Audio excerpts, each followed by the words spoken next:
I woke up in a bed that wasn't mine, staring at a ceiling so unfamiliar it chilled me to the bone.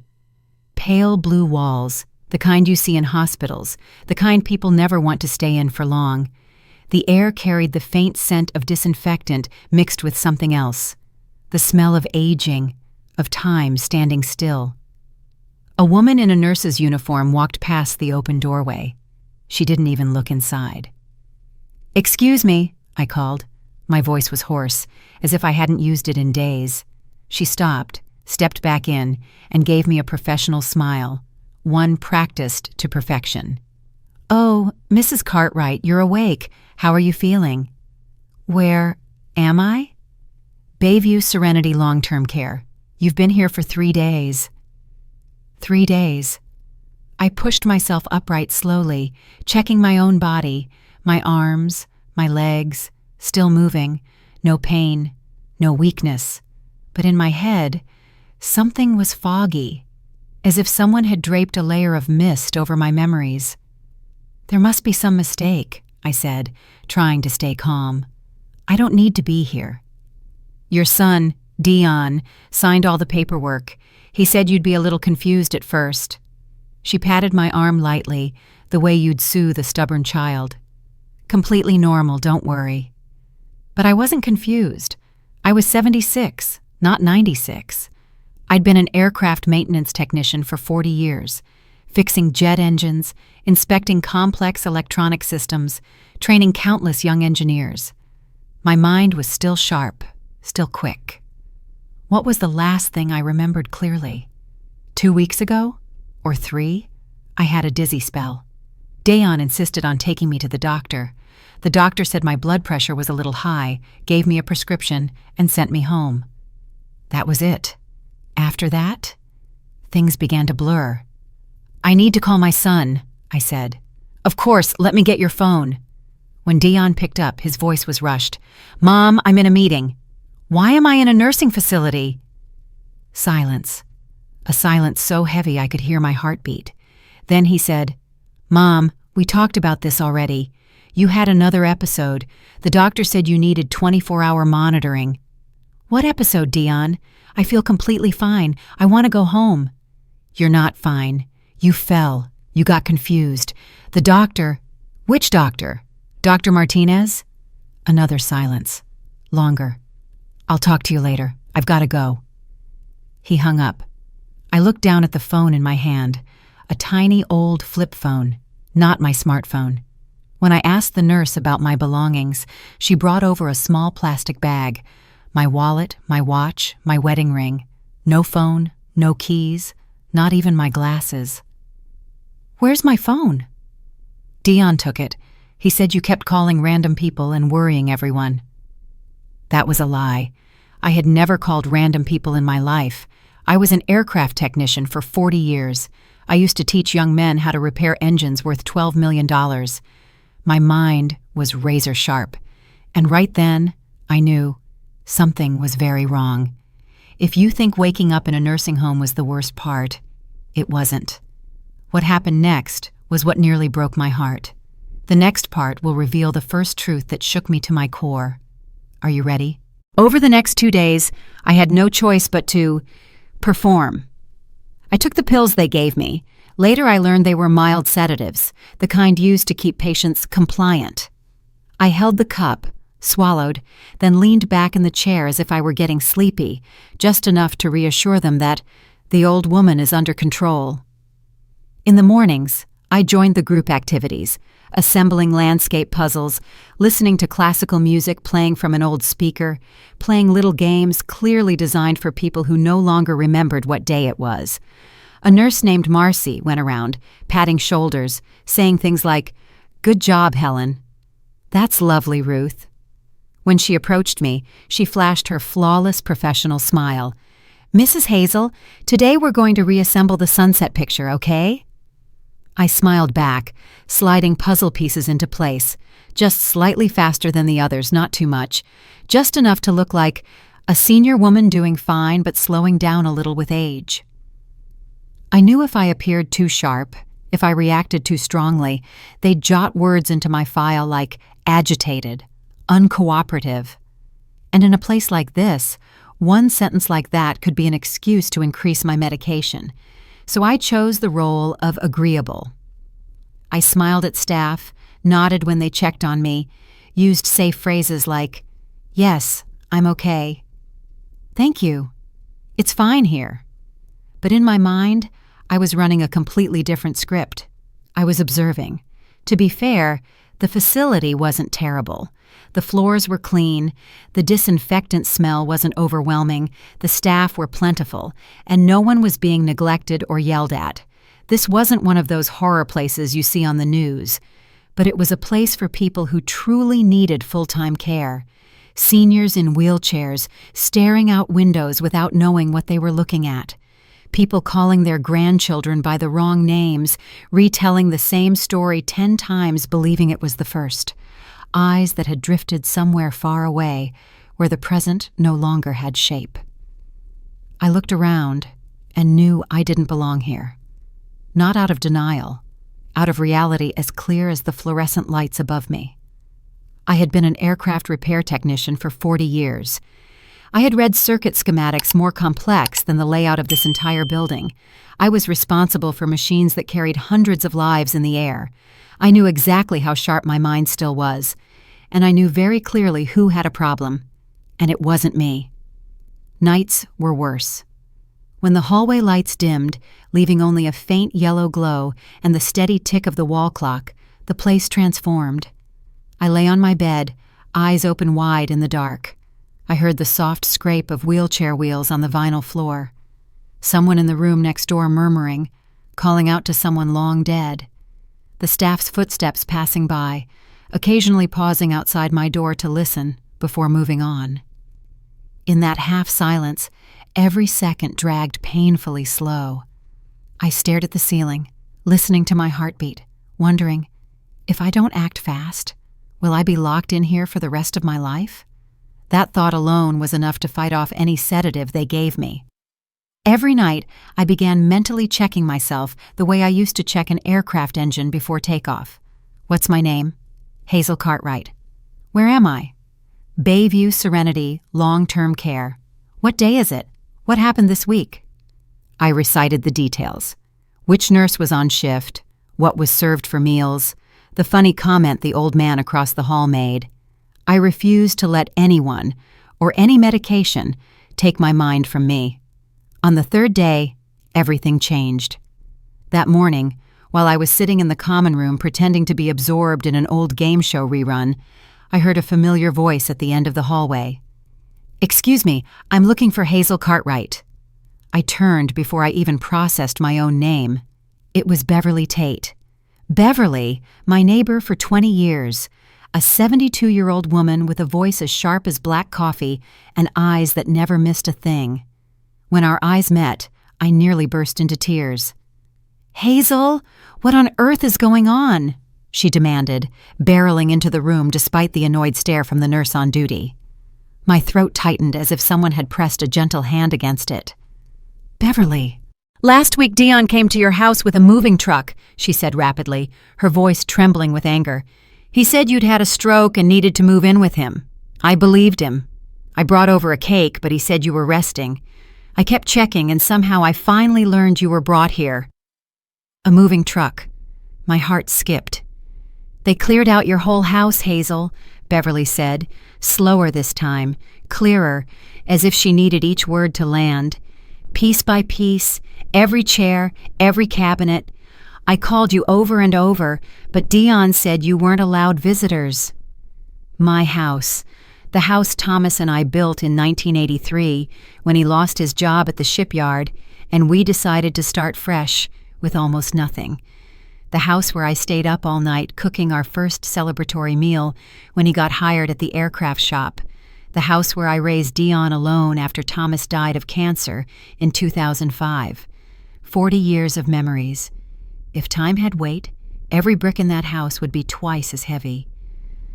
"Beverly," I whispered, feeling myself slip off a cliff. "Can you help me? Bring me paper. And don't tell Dion you came." She didn't ask why. She didn't tell me to calm down. She looked at me for 3 seconds, then her expression changed, from confused to focused, from shocked to ready to fight. "I'll be back tonight," she said. Alone. That night, I began the record. Once the night staff finished their rounds and quietly shut the door, Beverly slipped inside my room like a ghost, a canvas tote on her arm. I brought paper, pens, and this, she said, pulling out a laptop. I stared at her. "Before you ask," Beverly smirked. "Yes, I know how to use this. My granddaughter taught me. I'm not that old." We sat at the tiny table by the window. The yellow lamp cast warm light over blank pages. I inhaled deeply and began the only thing I still had control over, documenting the truth while my memory was still intact. I wrote everything I remembered in roughly the right order. The dizzy spell. Dayon insisting I see Dr. Hightower, not Dr. Martinez, my doctor for years. The strange clinic. The new medication. The days after becoming hazy, as if someone shaded my memories in gray pencil. Had they given me something to make me sleepy, confused? I didn't remember getting in the car. I didn't remember how I arrived here. All I knew was that when I opened my eyes, I was in a bed labeled Bayview Serenity Long-Term Care. "Hazel, do you trust anyone besides me?" Beverly asked quietly. "Not many," I said. "But I trust you." She nodded. "Then we need to know exactly what Dayon has done." She opened the laptop, logged into the county property records website. My hands were shaking so badly I typed my address wrong twice. The information popped up. Owner, Hazel Cartwright. Sale, date, 2 weeks ago. Sale price, $630,000.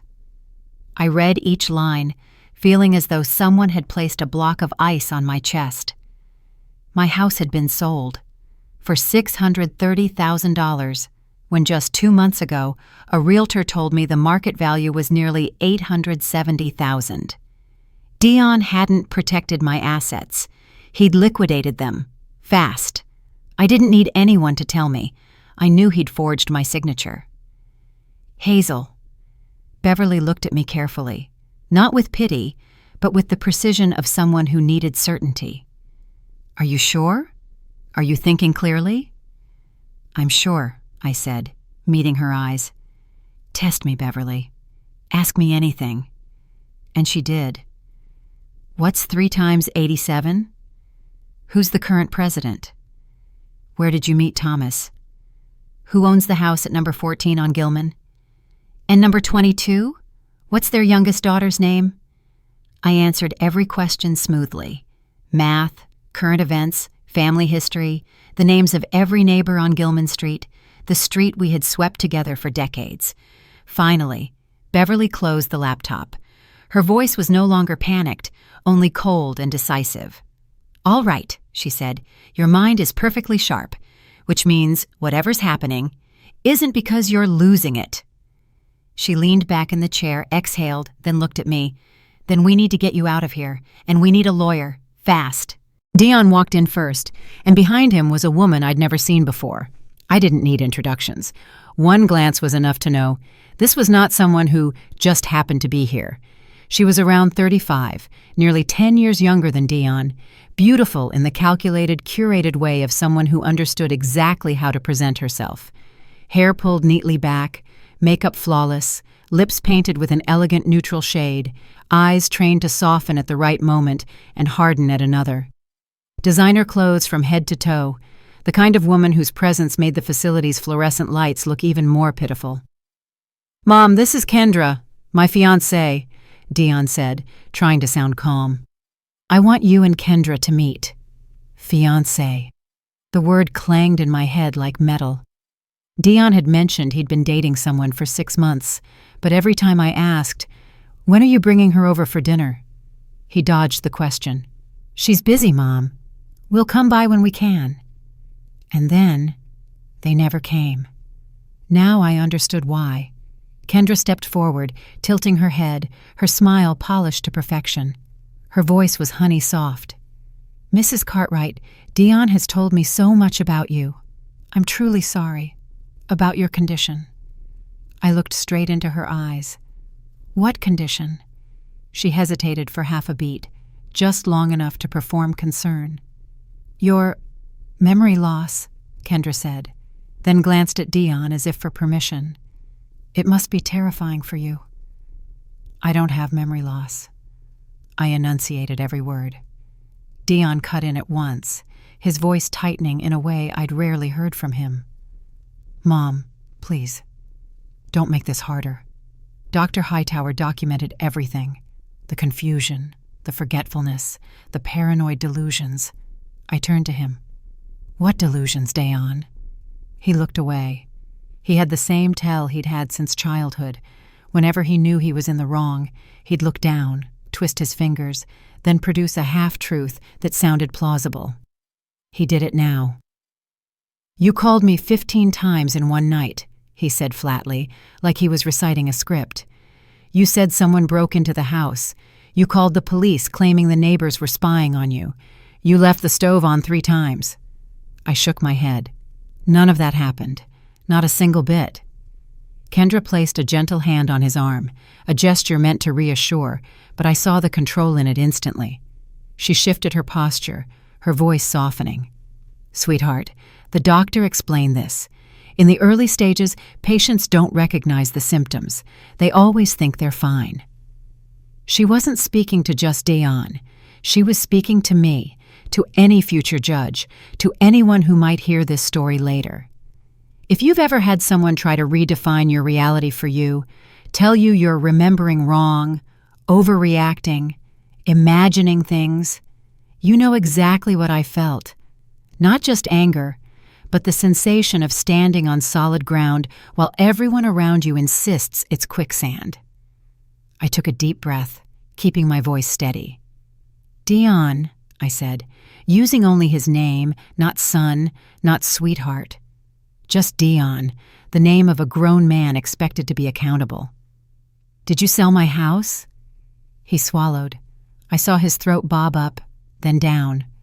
"I did what I had to do," he said, trying to keep his tone firm. "This place costs around $8,000 a month. The house was empty. Selling it made sense." "You had no right," I said. "It was my house. You gave me power of attorney, don't you remember? Right before your mini-stroke."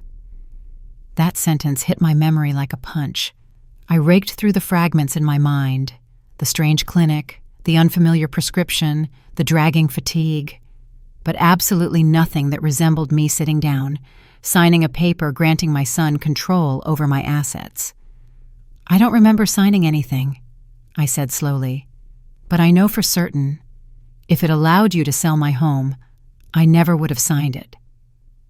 "That document is in my attorney's office," Dion sighed, as if he were the victim.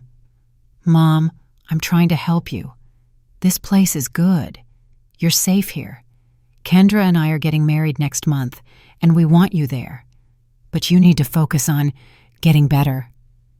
"Getting better from a condition I don't even have?" I replied. Kendra's lips curved into a thin, polite, icy smile, the kind that didn't come from weather, but from calculation. "Mrs. Cartwright," she said, speaking to me as if to a stubborn child, "I know this is difficult, but Dion is doing what's best for you. If you fight this, things will only get worse. Legal procedures are not pleasant." That wasn't advice. It was a threat dipped in sugar. I met her gaze. "What's best for me," I repeated, "involves drugging me until I forget how I got here, then selling my house while I'm gone?" Her expression flickered, just a tiny crack, before she fixed it back into her gentle smile. "I think she's getting tired," she told Dayon. "The doctor said confrontational conversations can agitate the patient." The word patient fell lightly, but landed like a sentence. Dayon stood, still avoiding my eyes. "I'll visit again," he said. "I'm not against you, Mom. I'm protecting you." "Protecting me from the life I built?" I asked. "Or protecting your bank account?" He didn't answer. Kendra tugged his arm lightly. "Let's go, darling," she said. Let the professionals care for her. To outsiders, it might have sounded polite. To me, it sounded like someone had just slammed a locked door and slipped the key into their pocket. When they walked out, the door closed quietly behind them. But in my mind, it sounded like a sharp click. Soft, but final. I stayed seated on the bed for several minutes, my fingers gripping the bedsheet until my knuckles turned white. In that silence, only the hum of the air conditioner and their receding footsteps, I had one question pounding in my skull. What had my son become? The little boy who clung to my sleeve on his first day of school whispering, "Mom, don't go yet. Wait for me after class." The young man who called me at midnight, shaking with joy over his college test scores. How had we gotten here? Him siding with a woman who'd only been in his life for months, while I had become a problem to manage. I took a deep breath, forcing myself to see the truth, without excuses, without softness. This wasn't about my health. This was about my house, my money, the assets Thomas and I built dollar by dollar, which I'd protected for decades, only for someone to sweep them up in 2 weeks and call it a reasonable solution. And that woman, Kendra Palmer, I didn't need anyone to explain what kind of person she was. From the way she assessed the room with one glance, to the way she placed her hand on Dayon to regain control, to the way she used words like best, protect, legal procedures, I knew instantly she wasn't dragged into this innocently. She was the architect, and Dayon, heartbreakingly, was nothing more than a willing puppet. Sometimes, to understand the person who hurt you, you have to trace back every smallest sign, those puzzle pieces you once ignored because you trusted them, because you loved them, or because you thought, my child would never do that. But betrayal rarely starts with big actions. It begins with tiny cracks. For me, it all started with a phone call that seemed harmless. I still remember Dion's voice that day, so excited that I actually stopped washing dishes just to hear better. "Mom, I met someone special." I smiled. After 2 failed marriages and a long stretch of loneliness, the idea of Dayon finding someone made my heart lighter. I had always wanted my son to reclaim the happiness he once lost. Her name is Kendra. She's a real estate agent. Smart, beautiful, and she understands me. At the time, I was genuinely happy. I even pictured the wedding, a small garden party in my backyard, spring sunshine everywhere, Kendra in a long white dress, and Dayon beaming like he did on his college graduation day. But time passed.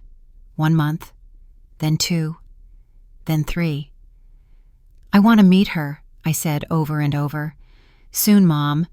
Kendra is busy with a big project." Looking back now, I can see it clearly. Kendra wasn't busy. She was preparing, researching, calculating each step. Where does his mother live? What is the house worth? Does she have steady income? What's her health like? Does she have any trustworthy family besides Dayon?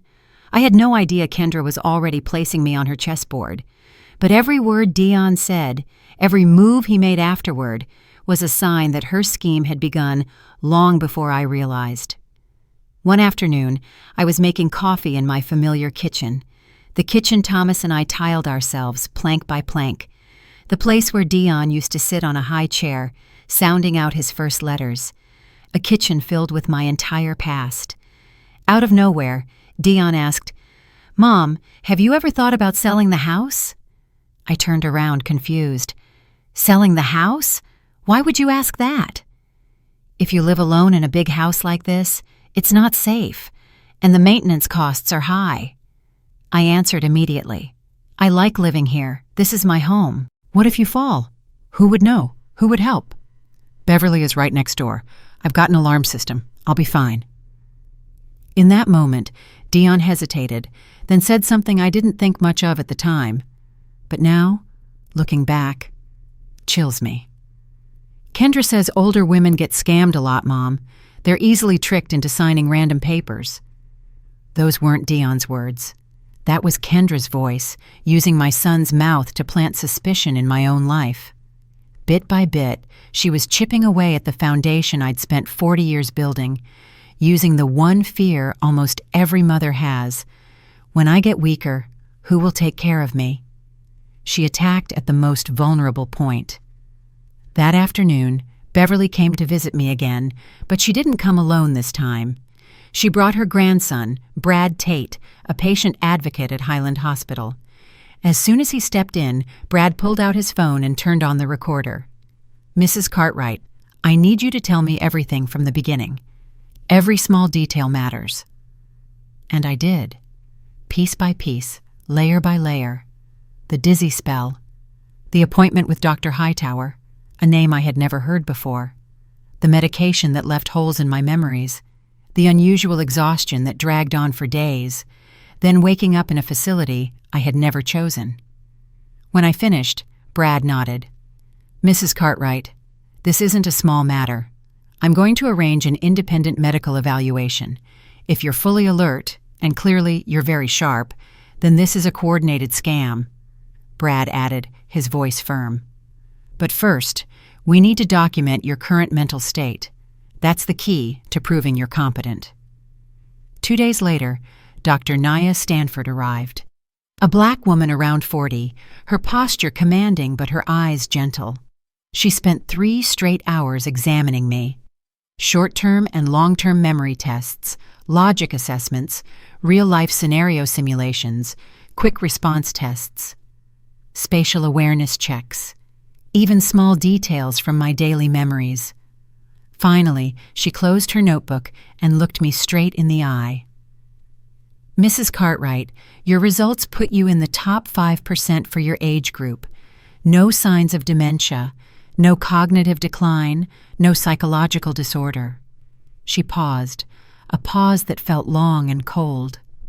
"But your lab work shows you've been given benzodiazepines continuously for several days. That drug slows reflexes, weakens memory, and causes drowsiness and mild confusion." I felt goosebumps spread across my skin. "Doctor, what are you saying?" "I'm saying," Dr. Stanford spoke slowly, each word falling like a weight onto my chest. "Someone drugged you, then used that altered state to have you placed here.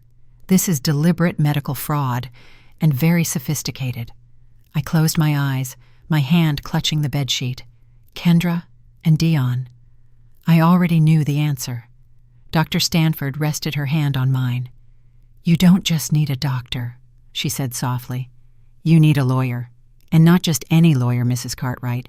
You need someone truly good." Brad Tate knew someone, not just anyone, not a decent enough lawyer or a good enough if we try attorney.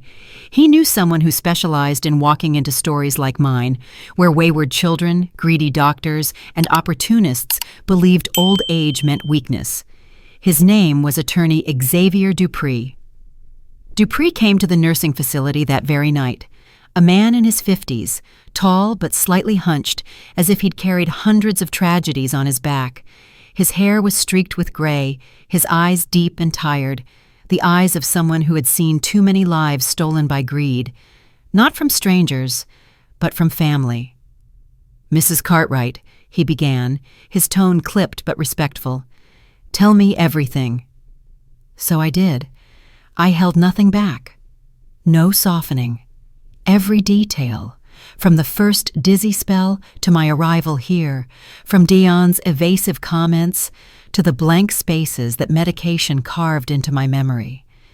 Dupree listened while jotting down notes, flipping through documents, occasionally stopping to make a call, to the hospital, to the doctor's office, to the medical records department, verifying each fragment of truth like a hunter tracking a predator. At the end, he put his pen down and exhaled, not out of fatigue, out of anger.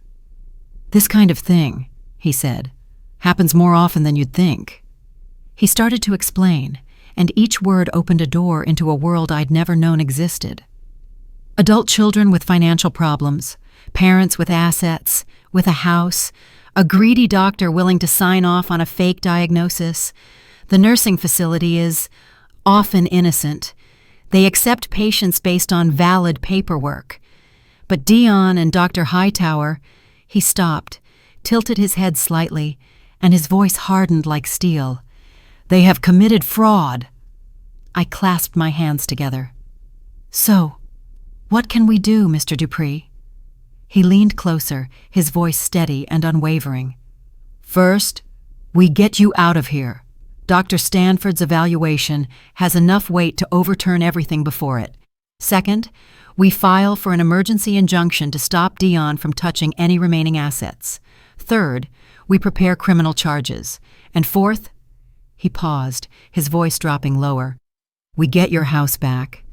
If the power of attorney document is forged, the sale can be reversed." I took a deep breath. "So who bought my house?" Dupree opened the file and flipped to a page he'd already marked. "An LLC called Palmer Properties Management. Care to guess who's behind it?" I didn't need to guess. I knew. I'd known for a while. "Kendra," I whispered. "She's a real estate agent." "Exactly." Dupree nodded. "She saw your home, saw its value, and saw Dion's weakness. She pulled the strings. Dion is just a manipulated pawn." In that moment, I felt something shifting inside me. Not fear. I'd been living with fear for days. Not despair. I'd already walked that road. It was clarity. If I didn't stand up right now, I was going to become a footnote in some social services report. Elderly woman defrauded by family. No, I would not let my story end like that, not while I still had breath to fight.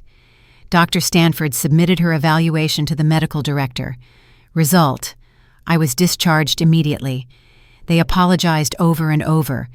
They said the paperwork had been completely in order, so they had no reason to suspect anything.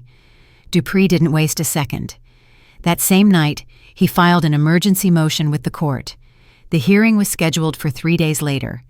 I moved into Beverly's house because I was legally barred from setting foot in my own. My entire body trembled, not from frailty, but from a rage slowly sharpening into resolve. Then the phone rang. It was Dion. "Mom, what are you doing?" Dion said, his voice tight.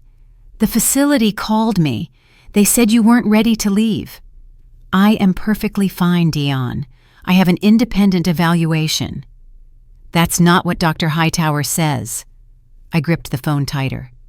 Dr. Hightower, the man I never met before, who isn't my regular doctor, who saw me once and wrote dementia on a chart immediately. That doctor? Dion said nothing. "Dion," I asked, my voice thick, "did you sell my house?" "Mom, I told you. Kendra bought it through her company, didn't she?" A long silence. It hurt more than any answer. Finally, Dion said, "This is complicated, Mom." "No, Dion," I whispered. "It's very simple. You drugged me, put me in a facility, sold my house, and benefited from it." "I did it to help you. You're old. Living alone isn't safe." "So you created the danger yourself?" "Kendra said this was in your best interest. The house is too big. She said we could use the money to start our life, and you'd be taken care of." I closed my eyes. My chest ached. "So, it was Kendra's idea, wasn't it?" "Kendra is a real estate professional. She understands the market. She said elderly people often don't realize when they need help, and sometimes family has to intervene." "Intervene by committing fraud, Dion?"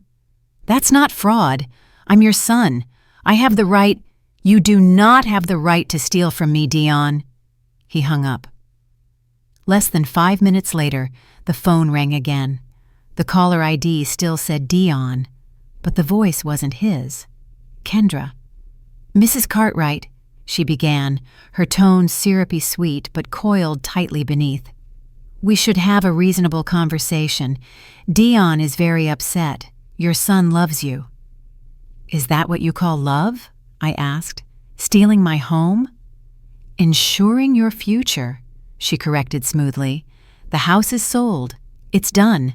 Lawsuits will only drain your resources. The court will see Dion acted out of good faith. The court will see fraud." Her voice turned sharp, steel under silk. "You're an elderly woman. You've had dizzy spells. You could have a stroke any time. Who's going to believe you're fully competent? We have a doctor's report." "A doctor you paid." "You should be careful with accusations, Mrs. Cartwright. That's a crime."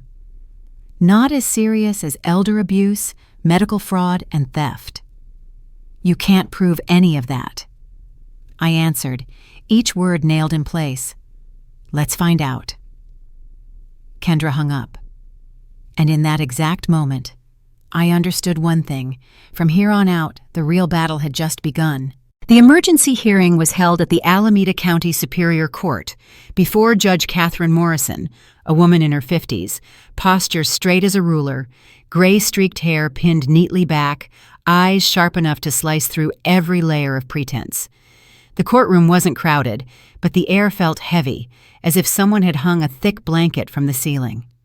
Dayon and Kendra sat on one side, next to their attorney, a slick young man in a fitted gray suit and dark tie, looking more like someone about to close a lucrative real estate deal than a lawyer defending a son accused of defrauding his own mother. Dupree, my attorney, sat on the other side beside me. He opened his briefcase and reviewed the files one last time. Dr. Nia Stanford appeared via video call on a large screen, ready to testify. I sat still, hands clasped together on my lap, feeling as if I were watching my own life being presented as a file, a case, a stack of paperwork. Dion's attorney spoke first. He stood, adjusted his tie, and smiled at the judge as if they were at some polite networking event. "Your Honor," he began smoothly, "we are talking about a mother who is gradually losing her cognitive abilities and a son who is doing everything he can to protect her." He presented Dr. Hightower's evaluation. Severe cognitive decline, paranoid delusions, unsafe living conditions, a fall resulting in disorientation. Each phrase landed like a knife. Not because I believed any of it, but because it was delivered as cold, unquestioned fact. Then he presented the power of attorney document, the one they claimed I had signed 2 months earlier. My signature was on it, or at least some version of my signature, close enough to be unsettling. Then it was Dion's turn. My son stood at the witness stand, laid his hand on the book, swore to tell the truth, and immediately began lying with a fluency that sounded rehearsed. "My mother has been declining for months. She forgets everything. She drives to the grocery store and gets lost. She left the stove on 3 times. I was really worried," he said, his voice trembling just enough to stir sympathy. Dr. Hightower confirmed those concerns. The power of attorney was to protect her. If I had not been sitting there myself, I might have believed that story too. In that brief moment, I wondered, how did we get from the 8-year-old boy doing homework by candlelight, waiting for me to come home, to the 45-year-old man standing in court, twisting the truth to justify selling his mother's home? But that soft moment passed quickly, because then it was Dupree's turn to stand. The instant Dupree straightened his file and walked toward the witness stand, I felt as if a different current was moving through the room, not real wind, but the movement of truth. I clenched my hands together. Either this is where everything collapses, or this is where everything turns. Dupree looked directly at Dion, his voice cold but calm. "Mr. Patterson, when exactly did your mother sign the power of attorney document?" 2 months ago, September 15th, Dion answered. "Where?" "At my apartment." "She came to your apartment to sign this document?" "Yes." "Who witnessed it?" "Kendra, my fiancée." Dupree nodded, as if everything were falling neatly into the pattern he'd already mapped out. "And this fall your mother supposedly had, when did that occur?" "September 20th. 5 days after she signed the power of attorney," Dupree repeated. "And you arranged for her to be placed in Bayview Extended Care within a week?" "Yes, I wanted to make sure she was safe." "A very devoted son," Dupree remarked, raising an eyebrow. "When did you sell your mother's house?" "October 1st. 2 weeks after the fall. You worked quickly. Did you list the house on the open market?" Dion swallowed. "No, I found a direct buyer." "Palmer Properties Management," Dupree said, articulating each word. "Your fiancé's company, correct?" "Yes." How much did they pay? $630,000. While the appraised value was $870,000, why did you sell below market price? I needed to sell quickly to cover her care. Dupree tilted his head. But at that point, your mother hadn't even been in the facility for a full month. How did you know exactly what her long-term care would cost? I estimated. Estimated, Dupree repeated, pausing just long enough for the entire courtroom to feel the absurdity. And by coincidence, your estimate led you to sell the house to your fiancé's company with a discount of roughly $240,000. Isn't that right, Mr. Patterson? Dion glanced at Kendra. She gave the faintest shake of her head, a familiar signal from a puppeteer. It's not like that, Dion muttered. Then what is it like? Dupree pressed. Dion said nothing, and that silence spoke louder than any excuse. Dupree called Dr. Nia Stanford. On the screen, she appeared composed, professional, her voice clear and unembellished. She testified, "My cognitive scores were in the top 5% for my age group. No signs of memory loss. No evidence consistent with dementia. Benzodiazepine was found in my system, an anti-anxiety sedative I had never been prescribed." "Doctor," Dupree asked, "what is your professional conclusion?" "Mrs. Hazel Cartwright does not require full-time care in a nursing facility," she said, slow and precise. "She is fully lucid, healthy, and capable of living independently." "So why would she have been placed there?" "Based on the evidence," Dr. Stanford replied, "I believe she was drugged and placed in long-term care fraudulently."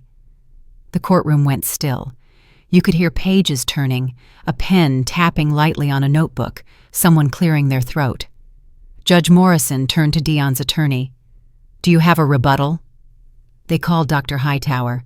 He walked to the stand, a sheen of sweat on his forehead. The collar of his shirt was damp. Under oath, his protection began to peel away. He had only seen me for about 15 minutes. He had not performed any cognitive tests.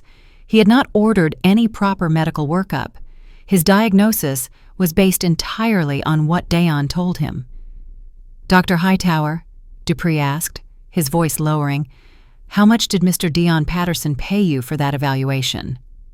I didn't," Hightower stammered. $5,000 in cash on September 18th, Dupree said, opening a file. "Is that correct?" "That was a consultation fee. $5,000 for a 15-minute visit?" Dupree didn't need to say anything else. Hightower went silent, and in that silence, his credibility crumbled. Judge Morrison set her glasses down, exhaled, and said, "I've heard enough." Her voice was clear and firm. "The power of attorney is invalid. The commitment to the nursing facility was fraudulent. The sale of the house," she turned to Dion's counsel, "I am referring this entire matter to the district attorney's office for criminal investigation. In the meantime, I am issuing a temporary restraining order. Dion Patterson and Kendra Palmer are prohibited from contacting Hazel Cartwright or accessing any of her assets. The assets of Palmer Properties Management will be frozen pending investigation." Dion shot to his feet. "Your Honor, I'm her son. I was trying to help."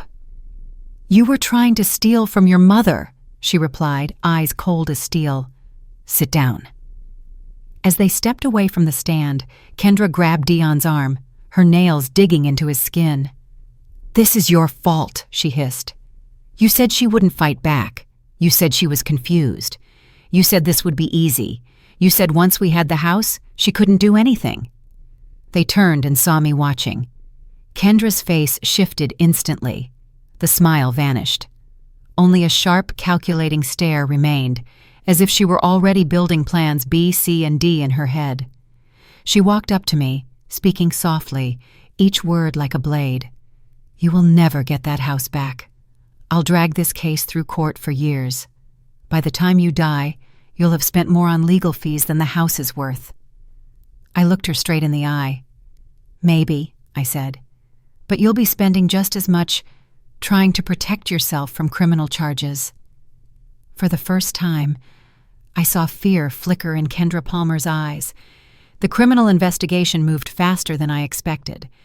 The district attorney, Caroline Chen, was the sort of woman you only have to meet once to understand. She is not familiar with losing, and she has a particular hatred for people who prey on the elderly. "You're not just a name in a file, Mrs. Hazel," Caroline told me in our first meeting. "You're a real person, and what they did to you is part of a pattern we've seen far too many times." Within 2 weeks, Caroline and her team had gathered enough evidence to file charges. For Dion, elder abuse fraud, conspiracy to commit fraud. Filing false medical records. For Dr. Hightower, medical fraud conspiracy. Accepting bribes. For Kendra, conspiracy to commit fraud, theft by deception. Real estate fraud. The day we found out, Dion called me from his lawyer's office. His voice sounded thin, like a frayed wire. "Mom, please tell them to stop. I'm your son. Then act like my son." Kendra said, "She thought you wouldn't want to live in that big house anymore." I thought I was helping. "You thought you could steal from me, and I wouldn't notice." "It wasn't stealing. You're my mom. Everything you have will be mine in the end anyway. Sooner or later?" "In the end, as in after I'm dead," I said slowly. "Not while I'm alive and fully lucid." "Mom, they're saying I could go to prison. 5 years. I'll lose my CPA license, my job, everything." "You should have thought about that before you drugged me and sold my house." "I'm sorry, I'll do anything. Please just drop the charges." "Can you give me back the 6 weeks locked in a place I didn't belong? Can you give me back the dignity you stripped away by drugging me, by controlling my life? Can you erase the memory of waking up in a strange room, wondering if I'd lost my mind, when in reality someone else was trying to steal my life?" "Mom." "No." I hung up. And for the first time through all of this, my hand didn't shake. That night, I sat by Beverly's window. The case files were spread open on the table, the warm lamplight illuminating each line. I realized this was no longer just about a house. It was a fight to reclaim my entire life and my dignity. Then Dupree knocked, bringing the missing piece of the puzzle. During their review, he and Caroline had discovered Kendra had done this before.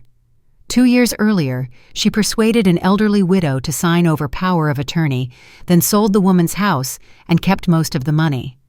The family sued, Kendra settled quietly, and then vanished from the state. That was how she later appeared at a real estate conference, where she met Dion. Not by chance. It was strategy. She studied him. Then she studied me. The house, the accounts, the financial history, everything. In 6 months, she planted seed after seed in Dion's mind. "Your mom is getting old. The house is too big. Old people get scammed easily. Family has to step in and protect them." Dion wasn't the mastermind, but he let himself be led. He craved the validation of a woman like Kendra so badly, he was willing to warp his own sense of right and wrong. And Kendra? She didn't love anyone. She was a predator. And I was just the next target. The criminal trial came first. I took the stand in the clothes Beverly had laid out for me that morning. My hands were clasped, but my voice did not shake. I testified. The dizzy spell. The appointment with Dr. Hightower. The moment I woke up in the nursing facility, disoriented but mentally clear. The shock of discovering my house had been sold, and that the name on the deed no longer read Hazel Cartwright. Dion's attorney tried to paint me as a confused old woman who simply didn't remember what she'd agreed to. But then Dr. Stanford was called again. Her testimony about my cognitive scores, the benzodiazepine, and the absurdity of Hightower's diagnosis shredded any attempt to blur the facts. Hightower pled guilty to reduced charges and testified against Dion and Kendra. He described how Kendra approached him, gave him cash, and told him it was just helping an old lady get proper care. He was greedy, foolish, but at least he admitted it. Dion took a plea deal. Elder abuse fraud. In exchange for a lighter sentence and testifying against Kendra, 2 years in prison, 5 years of probation, loss of his CPA license, a formal bar from ever holding power of attorney over any family member again. When the deal was read out, I looked at my son. For a brief moment, I saw the little boy he once was, clutching his worn-out backpack, holding my hand on the way to school. But good memories do not erase present reality. Before sentencing, Dion asked to see me. We sat in a small conference room at the courthouse, Dupree beside me, silent. "Mom, I'm sorry. I know saying it now doesn't change anything, but I really am sorry." I looked into the tear-filled eyes of the 45-year-old man I'd raised. "Kendra made everything sound so reasonable," he said, voice breaking. "She told me I was protecting you, that this was smart. I didn't think of it as stealing. I didn't think you would care this much. You're my mom. You're my son," I said slowly. "And you thought I wouldn't mind if you sold my house, drugged me, and locked me away?" Dion lowered his head. "I was going to give you some of the money back," he whispered. "Later, after Kendra and I were stable. I didn't plan to cut you off completely. You put me in a facility. You sold my house. You took everything I built, and you thought giving me a portion would make it okay? I know I was wrong, but I'm all you have left. Dion, I love you.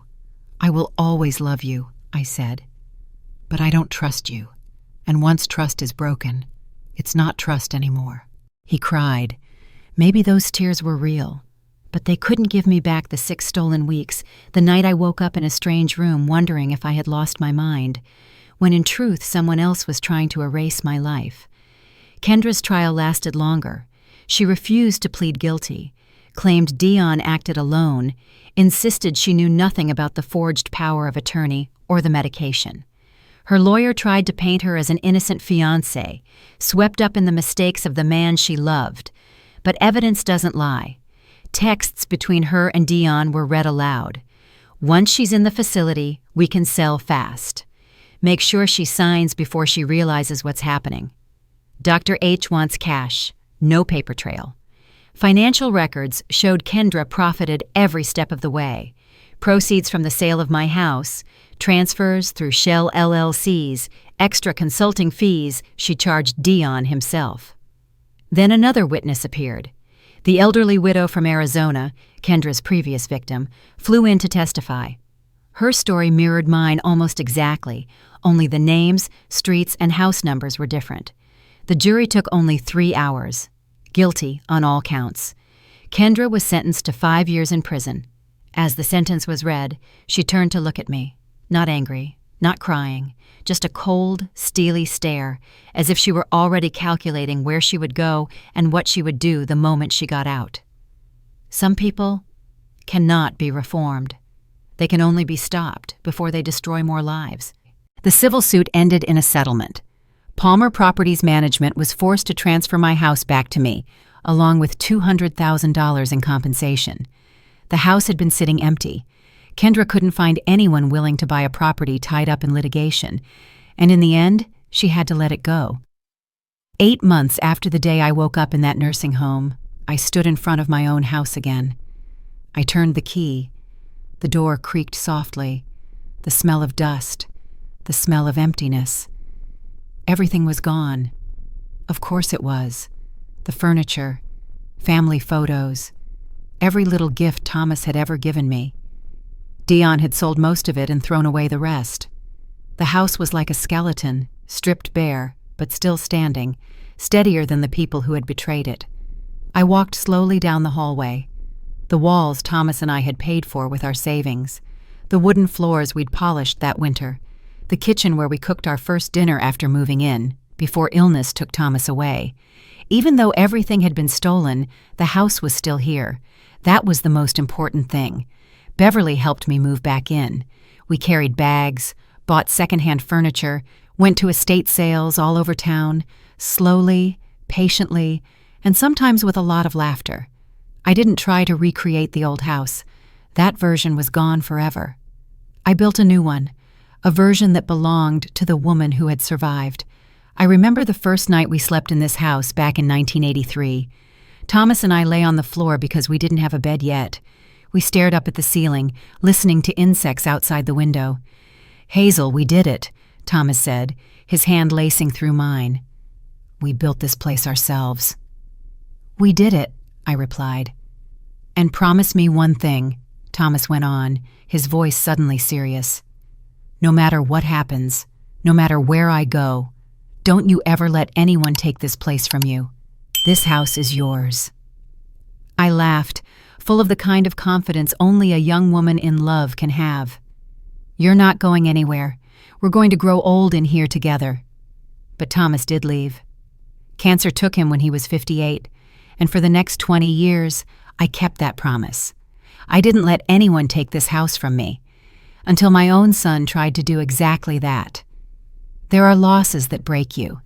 There are losses that wake you up, and there are losses that force you to stand up again, not because you're strong, but because you have no other choice. I lost my son in a way no mother ever wants to experience, but I could not lose myself on top of that. After things settled down, a lot of people asked me the same question. "Hazel, do you regret it? Do you think you should have forgiven him more?" Some said I was too harsh. Some reminded me he was still my son by blood. Some thought I should have backed down just to keep the peace. My answer has always been the same. Loving someone does not mean you have to accept being abused. Being family does not give them the right to steal from you, belittle you, or treat you like a burden. Dion served 2 years. He was released 6 months ago. He sent me a letter asking if we could meet. The letter is still in my kitchen drawer. I haven't answered. Maybe one day I will. Maybe when I am calm enough to hear whatever he thinks he needs to say. But right now, at this very moment, I choose myself. I am 77 years old. I have friends. I have my house. I have my dignity. And most importantly, I have one thing no one can ever take away. The truth that I fought back, that I stood up, and that I took my life back from my son and that woman who thought they could steal it all with one forged signature. Some people believe that family is everything, that blood is a bond that never breaks, that because you gave birth to your children, you owe them every opportunity, even when the price is your peace, your property, and your dignity. I used to believe that. I used to think, as long as he's my son, I have to endure it. That's a mother's duty. Now, I know better. Family is not just blood. Family is the people who are not actively trying to destroy you. Family is the person who, when they see you getting weaker, steps in to hold you up, not push you further down and call it for your own good. And sometimes, the most loving thing you can do is not unconditional forgiveness. It is setting boundaries and making others respect those boundaries, even when your heart hurts so much it feels like it's shattering into pieces, especially in those very moments. If you are in a similar situation, if someone in your family is manipulating you, stealing from you, or treating you as if you no longer matter just because you've grown old, please listen to me. The warning signs are not you being too sensitive. They are very real, very specific. Someone suddenly becomes overly eager to help you manage your money, your accounts, your bills. They deliberately isolate you from friends and neighbors, saying, "They're just confusing you more." They pressure you to take medications that are never clearly explained or dodge your questions when you ask. They push you to sign power of attorney papers, authorization forms, always ending with, "Just sign it for peace of mind, just in case." They slap the label, "old, confused, forgetful" on you every time you object or ask questions. They make decisions to sell your property without your real consent, then say, "This is for your own good. We know better than you." If you recognize yourself in any of this, it is not you overthinking. It may be a sign of abuse and fraud. And here are the rights you have, no matter what anyone says. You have the right to an independent medical evaluation, not just the opinion of one doctor someone else drags you to. You have the right to refuse to sign power of attorney documents if you don't understand them, don't feel safe, or simply don't want to.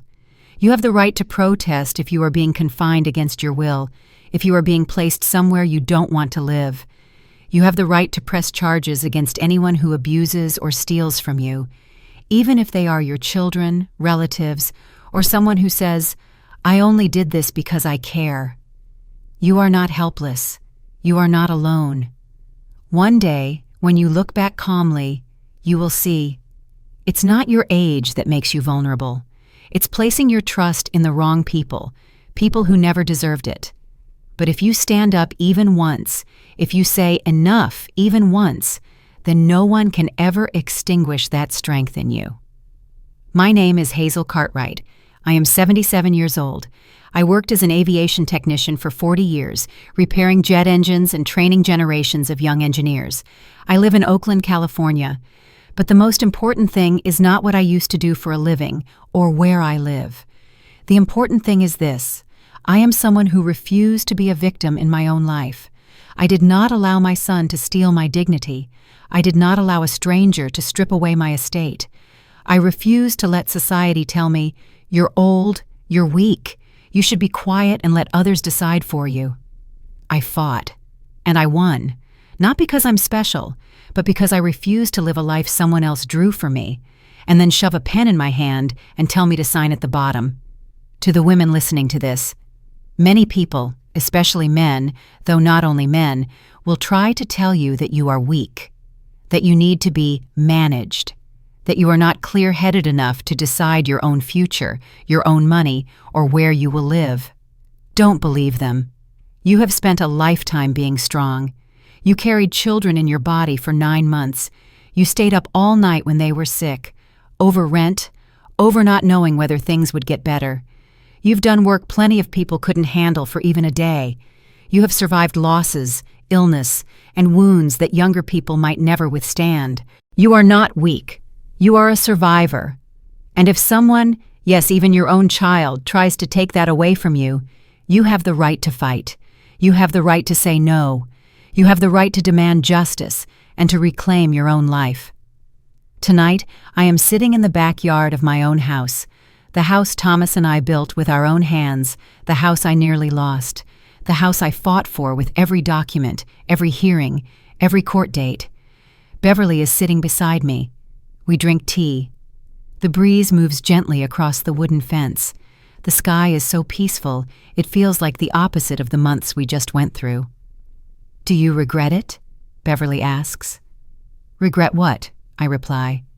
"Dion, not forgiving him." I stay silent for a long time. I look at the back door, the same door Dion used to burst through after school.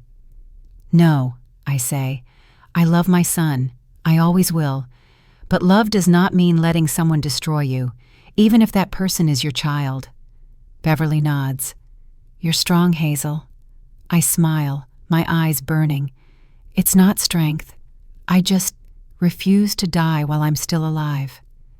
We sit in silence for a while longer. Then Beverly squeezes my hand. "Thomas would be proud of you." Those few words are enough to make me burst into tears, for the first time since all of this began. Because I know Beverly is right. Thomas would be proud. He once told me, "Don't you ever let anyone take this house from you." And I kept that promise. If you're listening to this and thinking that, somehow, it sounds like your life, if you have ever been dismissed, gaslit, treated like a burden because of your age, remember, you are not alone. You have rights, and you deserve to live with dignity, right up to your very last day. And if my story speaks to you, please subscribe to the channel so you don't miss other stories about women who thought they'd been pushed into a corner but still chose to stand up and say, "This is my life, and I'm not handing it over to anyone." Leave a comment and tell me, where are you watching from, and what part of this story stayed with you the most? Who knows? The next story I tell might be the one that helps you find your own strength.